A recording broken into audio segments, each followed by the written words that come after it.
Saya mulai dengan sebuah kutipan. Sebuah negara yang gagal memberantas korupsi, maka negara itu akan gagal membangun apapun. Karena korupsi berkembang seperti kanker yang akan membunuh negara itu sendiri. Ini kutipan dinyatakan oleh Lee Kuan Yew tahun 1960. Saat itu, tahun 59, Lee Kuan Yew resmi menjadi Perdana Menteri Singapura yang pertama, tapi Singapura waktu itu masih di bawah pengaruh dari kerajaan Inggris. Whoever governs Singapore must have that iron in him, or give it up. This is not a game of cards. This is your life and mine. I spent a whole lifetime building this. And as long as I'm in charge, nobody's going to knock it down. Lalu Lee Kuan Yew mempelajari Singapura yang akan dia kelola, dan dia lihat begitu buruknya, begitu korupnya wilayah ini, dan ia merasa mustahil ia bisa membangun wilayah ini jika ia tidak perangi itu korupsi.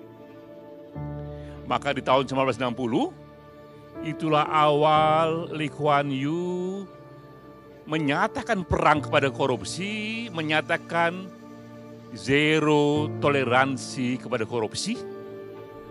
Kala itu ia memperkuat satu biro seperti KPK di Indonesia.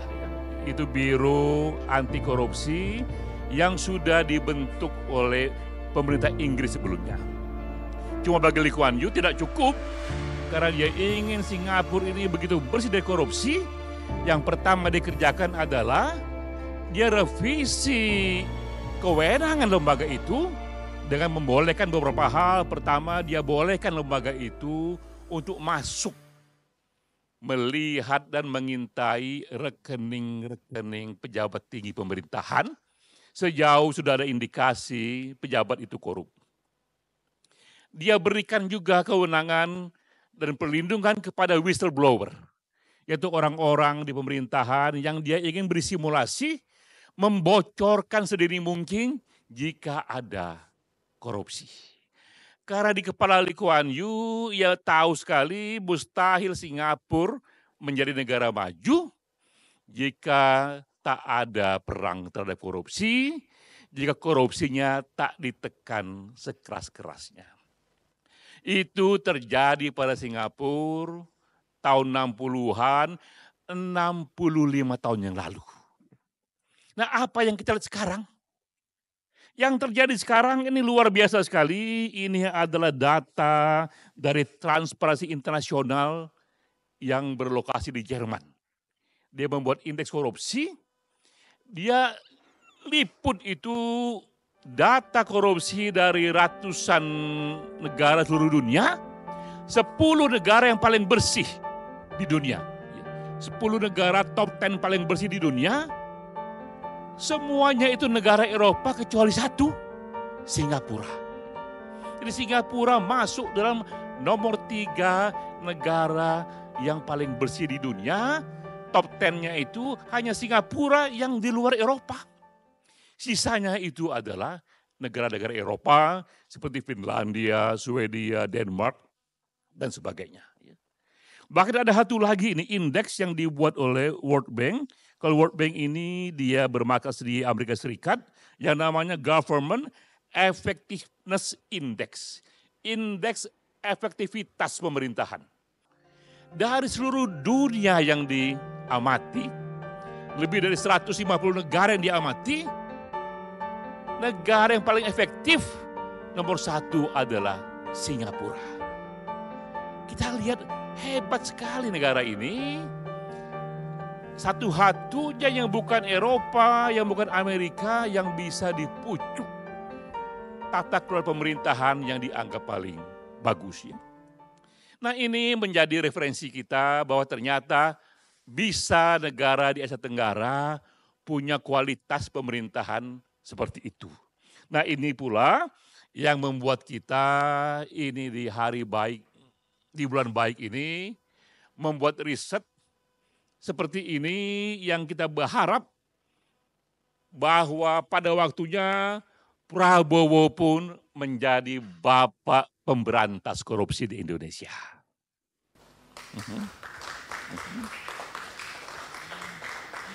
Ini riset dengan data apa adanya, tapi karena ini bulan Ramadan ada harapannya juga. Ya.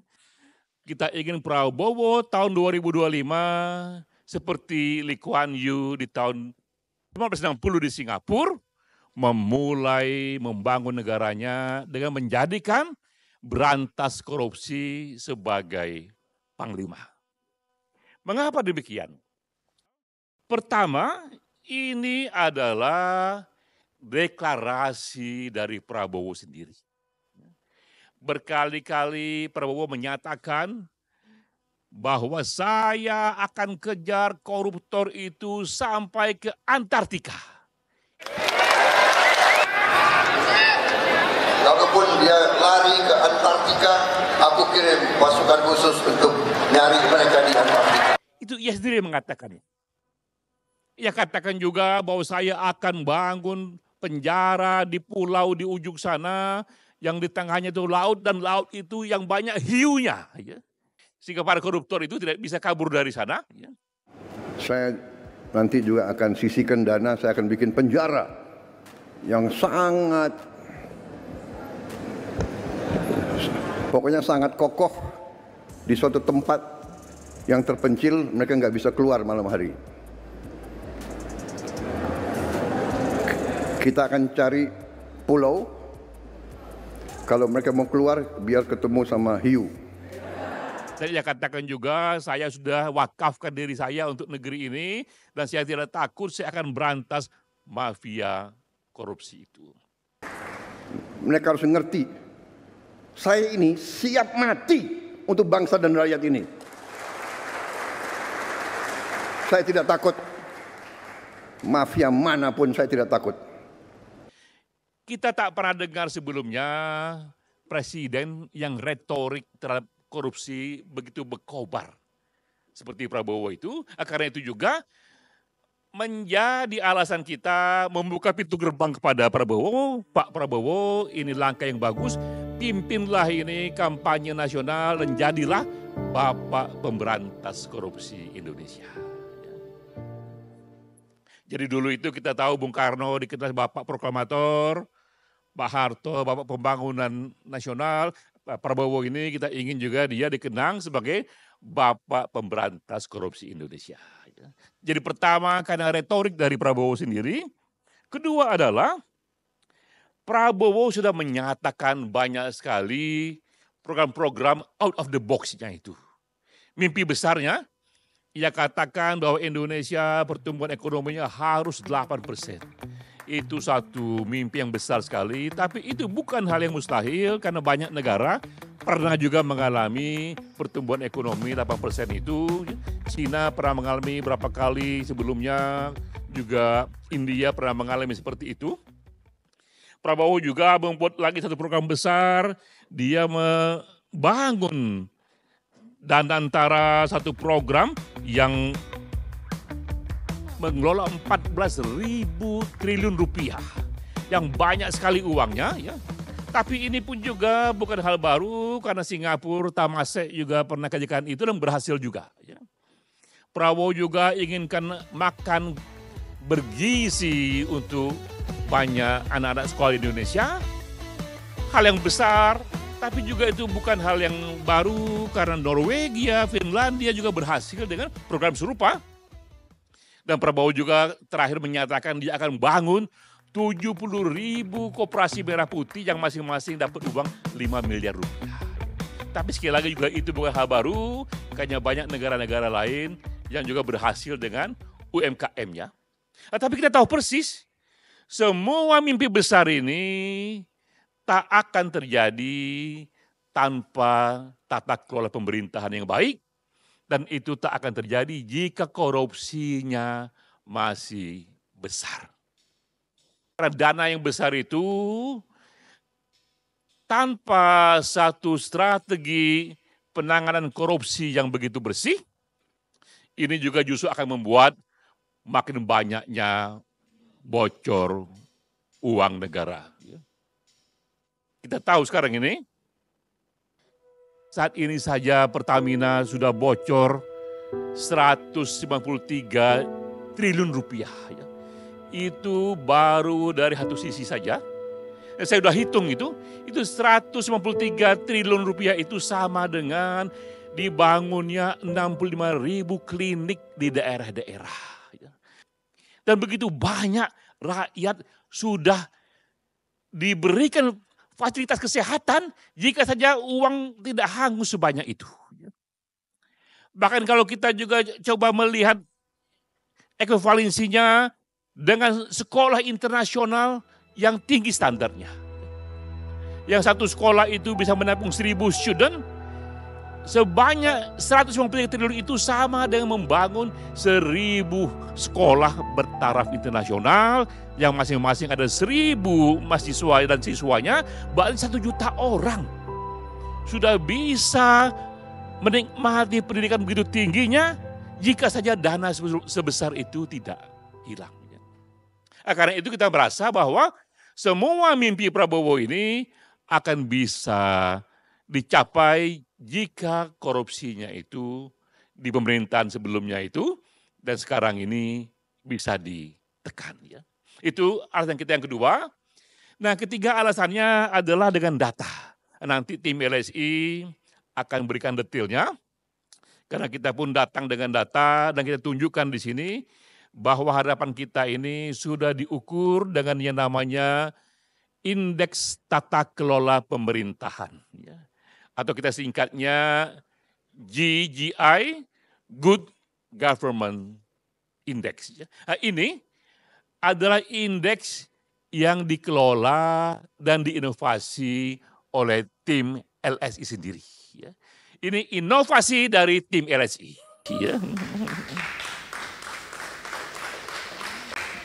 Jadi teman-teman, kalau melihat LSI ini sudah berdiri lebih dari 20 tahun yang lalu.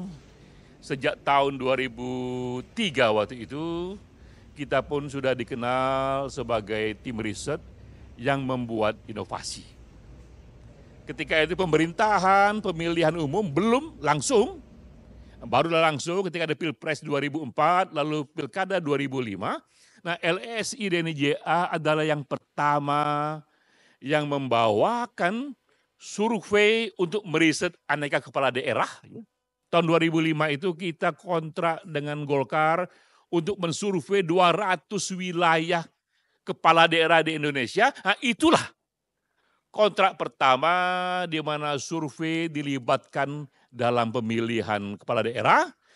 Itulah inovasi pertama yang LSI buat, mengawinkan politik praktis dengan ilmu pengetahuan. Gara-gara itulah kemudian tarungan dalam pemilu, pertarungan politik tak lagi hanya dengan sentimen, tak lagi hanya dengan feeling, tapi dengan data dan itu dengan riset. Nah, itu inovasi LSI yang pertama untuk kegiatan pra pemilu. Nah, sekarang tahun 2025 muncul inovasi LSI yang kedua untuk kegiatan pos pemilu. Setelah pemerintahan berkuasa, setelah presiden terpilih, maka penting baginya, juga bagi kepala daerah, untuk memiliki tata kelola pemerintahan yang baik. Itu perlu diukur. Bagaimana cara mengukurnya? Nah, LSI membuat inovasi, kita merangkum 6 indeks besar dunia yang sudah ada di sana. Tapi masing-masing indeks itu hanya mengukur satu dimensi saja dari pemerintahan. Nah, kita mengkombinasikannya dan kita memberi bobotnya dengan alasannya, jadilah itu untuk pertama kalinya kita mempublikasi indeks tata kelola pemerintahan yang baik. Pada waktunya nanti kita akan mempublikasi indeks untuk seluruh dunia sehingga menemani indeks-indeks lainnya, LSI akan memunculkan inilah tata kelola pemerintahan yang baik untuk seluruh dunia yang akan kita berikan juga nanti kepada PBB untuk menjadi bandingannya. Nah, dari data ini, dari data indeks ini, indeks tata kelola pemerintahan ini memang Indonesia masih rendah sekali. Kita di angka 53,17, sementara Korea Selatan itu di angka 79,44, Jepang di angka 84,11, Singapura 87,23. Jadi dari angka ini pun terlihat kita masih rendah sekali, dan semakin kuatlah itu satu motivasi kita itu bahwa benar saatnya Prabowo memimpin agar korupsi di Indonesia ini dia semakin rendah.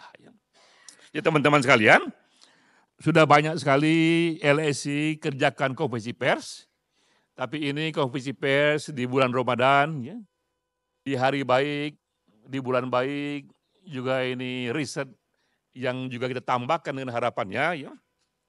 Kita berharap ini Prabowo ini sukses dengan pemerintahannya. Jika dia sukses berarti dia akan mengulangi Jokowi ataupun SBY akan memimpin 10 tahun. Tapi sekali lagi, jika dia ingin bisa membawa negara Indonesia menjadi negara maju, maka dia pun harus berhasil juga untuk menjadi bapak pemberantasan korupsi di Indonesia. Karena itu teman-teman sekalian, kita nyatakan di sini Pak Prabowo, pintu gerbang sudah dibuka, ini kami semua di sini, rakyat Indonesia, lembaga riset, civil society, yang ingin negara ini maju, maka Bapak Presiden pimpinlah itu kampanye nasional untuk say no to corruption. Dan jika itu terjadi, kita senang sekali karena LSI di sini ikut serta minimal memberikan data-datanya. Wassalamualaikum warahmatullahi wabarakatuh.